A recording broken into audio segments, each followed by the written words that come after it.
S'autoriser à être faible, c'est assumer le fait qu'on ne peut pas être hyper performant dans tous les domaines et qu'il n'y a rien rien de bon à vouloir prouver qu'on l'est. Moi, je me vis comme un circassien, c'est-à-dire je me vis comme quelqu'un dont la vie consiste à être toujours sur un fil et à ne pas tomber. Mais pour ça, j'ai besoin du filet que sont les autres.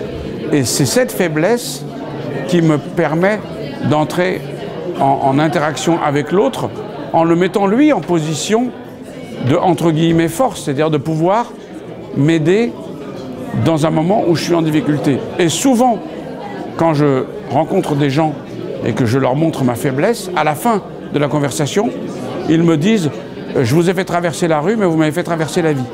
Il ne faut pas présumer de l'incompétence des autres. L'autre, quand vous le sollicitez, vous le mettez en situation de donner le meilleur de lui-même. Vous lui laissez sa chance. Quand je suis devant un distributeur de billets, je suis totalement désemparé. Le distributeur n'est pas accessible et moi j'ai besoin d'argent.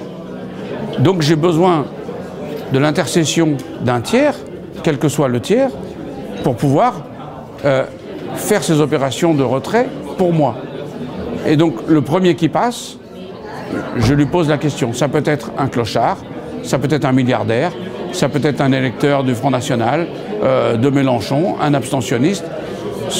Quelle que soit la personne qui est là, je lui propose d'être mon intercesseur dans cette opération-là, qui est une opération évidemment archi-privée.